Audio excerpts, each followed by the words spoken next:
Hey guys, Hybrid Tour Reviews here with a Star Wars The Black Series Artillery Stormtrooper. I'm sorry to interrupt the video that you were about to watch, but I just had to tell you a little bit about this guy. He is the prize to whoever's lucky enough to win him once the channel crosses 1,000 subscribers. We're very nearly there, so if you're not subscribed, click subscribe down below and wait until I cross 1,000 subscribers and I'll upload a video telling you how you guys can enter to win this guy. He's a super cool figure and I think whoever wins him is going to be very, very happy with him.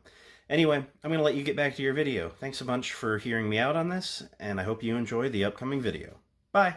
Hey everyone, Hybrid Tour Reviews here, bringing you a look at the Star Wars The Black Series 5th brother from the Obi-Wan Kenobi series.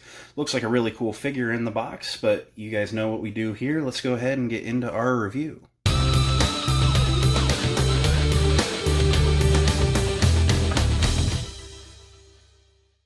Alright, before we get them out of the box, of course we have to take a look at the packaging. Some of you guys leave them in the box. I think you're weirdos. Just kidding. But I'm going to give a look at the packaging so that you guys know what you're getting. It's your standard Black Series packaging with your Black Series logo up top, a big window showing the 5th brother and his lightsaber accessory off nicely, the Obi-Wan Kenobi logo across the front, or just label across the front, 5th brother, Inquisitor, in case you didn't know he was an Inquisitor. Warning, 4+ Hasbro. This side of the box features artwork of the 5th brother looking rather cool with his name down at the bottom. This side of the box features your wraparound window, wraparound blue stripe, and your Black Series logo at the bottom. Around back, you get your 5th brother picture. You got your Star Wars The Black Series logo, his name again. A bio, just as weird as the others. It doesn't say anything about who the 5th brother is. It just talks about what the Obi-Wan Kenobi series is. Number 4 in the line. Bunch of legalese with a barcode, more legalese underneath. Little window up top. It does allow some light into the box if you care about packaging, you know, leaving in package on display. It kind of makes the figure look a little better. But I'm going to open them and we'll get a look at what we're getting. Alright everyone, let's go ahead and start by taking a look at the accessory as we always do. He only comes with one, being his double-bladed Inquisitor lightsaber, and it looks really good, but I do have some quirks, complaints, just things to say about it. So, she's bringing it into focus here. The hilt looks very good. You have the nice black inner grip, you know, kind of like with the Count Dooku, you know, crooked, you know, silver slat across. Nice big bulky silver ring around it with the black inner liner. It looks really nice, a lot of good sculpting. And then you spin it around, and there's this giant peg in the handle. Yeah, I gotta say, I mean, for functionality of lightsaber storage, the peg is awesome, but for the character, the figure, you know, using the lightsaber, it does get in the way a little bit. One thing I'd like to compare it to here is the Reva lightsaber. And as you see, hers has a little teeny tiny peg right here. Now hers hangs on her belt, whereas the 5th brother's just pegs into like the center of his back. So with that said, you know, hers probably doesn't need this big stocky peg. But I don't get why they maybe couldn't have had it connect at 2 points, maybe with 2 skinnier pegs, you know, on the sides of the emitters, maybe? So I'm a little frustrated with this giant peg. Now, this lightsaber does feature the removable red blades, and they have a very nice, solid red color to them. These Kenobi figure lightsabers have been really good. Now, these lightsabers peg in rather tight. They are a very tight fit. And there is a little bit of fear of potentially damaging them, but I don't think that it is a super huge risk.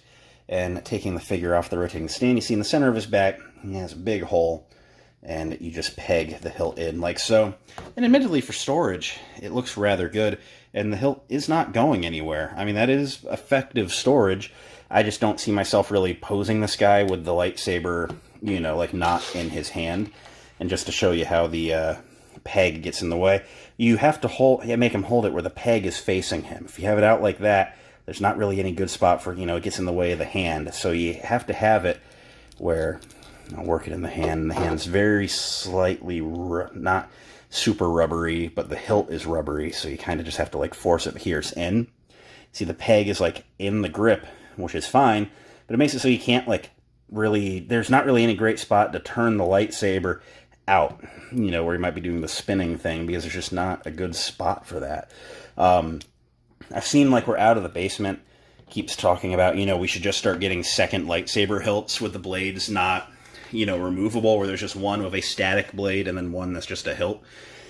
I don't think that's required for most figures, but I definitely think on this figure that might have been the better way to go. So yeah, there is a complaint there. Looking at the figure now, let me just bring him up and bring you up. Focus on that head sculpt there. I gotta say, the head sculpt is really good. Now, as a design complaint, this is not a Hasbro problem. This is just why did they make the character look like this in Kenobi? I never really got Asian human painted gray vibes from the fifth brother. He had a very alien face in Rebels. I think that they probably should have thrown a couple of, maybe big chin prosthetics on, just to kind of get that animated look. I mean, people knock the Grand Inquisitor design, and I will say the Grand Inquisitor design for the show is rough. But this one is definitely the biggest, step away from what it really should be. But this figure captures the Kenobi look well, and honestly, the fifth brother is not a character that I consider important enough to really be bothered by. So, head sculpt looks good. Very nice gray skin tone, and just the dark eyes looking out. He was also very calm in the show. I remember he was kind of like a big blundering buffoon guy in Rebels, and then in the Kenobi show, he's like, "Oh, I'm actually this wise, stand back and wait your time, guy." And I'm just like, I don't know. They did a weird depiction. But outside of the Kenobi's use of the character, the action figure is pretty good. He has a nice red stripe around the back of his head and red lights on the back of his hat. Hat looks really nice. As mentioned, there's that peg hole in the back. No paint on the back. You'd think maybe those button-looking things above the hole might have been painted, but they haven't. His silver Imperial cogs are painted. I mentioned on the Reva figure they're sculpted, but not. I don't know if that's a quality control thing or if they just don't paint them. The chest armor looks really good. Nice buttons and lights going on there. Going down, you start to get into the gray, bodysuit with the black armor plates over. Looking very good. I like the paint on the belt. And the belt is actually a somewhat easily moving rubber piece, which is good when you do the splay out the leg articulation because these plates want to rise up, so it's nice that the belt can get out of the way. I'll demonstrate that shortly. Going down the legs, you get these nice leather boots with these big feet going on. I mean, they're big feet. But they do look good, I will say. Nice boot sculpt going around the edge, but the bottoms are flat minus the peg holes and the legalese on them. Looks really good. To run through some articulation, features a double barbell neck that allows him to look that high up, which is really nice. Could 360 at the shoulder, but these shoulder pad overhangs get in the way. The arms come up to a true T-pose with a good butterfly joint in there.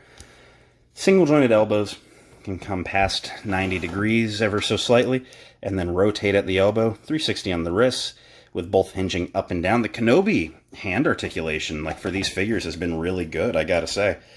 He features a mid-torso ball joint, allowing him to crunch that far forward, that far back, which is pretty good, and of course rotate. The legs can kick out that far. You see that belt kicking up, and then those plates get into the hips, so that is where it stops. The legs can kick that far forward, not really back at all, with an upper thigh rotation. Single jointed knees that go to 90 degrees. They can rotate at the knee, and then the feet can point basically straight down, a little bit forward, and there's a forward-facing pin for rocker, allowing you to get him standing up in some pretty decently wide-footed positions. So that works very nicely. Just getting him to stand up there. Let's do a size comparison with other figures from the line. So speaking of Inquisitors, let me go ahead and bring in Reva, who is a little bit difficult to keep standing. But there you get her standing next to him. They are of similar height. Here is Obi-Wan Kenobi, also at a very similar, a 6-inch point of height. Here is the Empire Strikes Back Vader, because I have reasons for why I'm not going to buy the Kenobi one, largely being reuse of the A New Hope one with bad articulation. He's much taller than the rest, which makes sense. And then this is going to act as a Stormtrooper, but one of the GameStop gaming greats, Rocket Trooper. Same height as a Stormtrooper. So you see he does fit in rather standardly across the line. That's another issue I kind of have with the appearance compared to Rebels is, Rebels, he kind of looked tall, whereas now he's just kind of like an average person size. So, not ideal, but it works. So, end of the day, what do I think of this fifth brother figure? I gotta say, he's a good figure. I think he's a solid add. If you decided to pass on him of all of the Kenobi figure, Inquisitor figures, I can understand why. I could see why you'd be like, no fifth brother, I'm just here for Reva and maybe Vader. But honestly, I needed a lightsaber villain for the Rebels shelf. He is not going to make the Kenobi shelf. He is going to be over there on the Rebels shelf because you have no Rebels villains in the line other than Thrawn, and all the other Rebels figures are Season 1 and 2 costumes, so they don't even jive that well. So I definitely need a lightsaber villain for Kanan and Ezra to be fighting, and that is where he comes in, and the Grand Inquisitor as well. He will not be on my Kenobi shelf. The Kenobi shelf is going to consist basically of Reva and Obi-Wan, and passing on Ned B, I'll probably get Tala. So there's not even going to be a Kenobi shelf. There's going to be a Kenobi corner on another shelf, and that's totally fine with me. That works well. So he is a pretty essential pickup for me, but I can get why you wouldn't get him. But if you get him, I think you'll like him. Just that lightsaber hilt's a little bit clunky. I think there could have been a better design on that. But you get some good articulation. You can get some neat poses out of him, kind of similar to here. And I think if you pick him up, you're going to have a good time with the figure. So that's where I'm going to leave it. Thanks a bunch for watching. It means a lot that you did. If you enjoyed, you should leave a like, comment, subscribe. You know the drill. And as I mentioned in the beginning of the video, I am giving away a artillery stormtrooper at 1,000 subscribers. We're getting close. Why don't you subscribe? All right, that's it for now. I hope each and every one of you have a great day. I'll see you next time. Bye.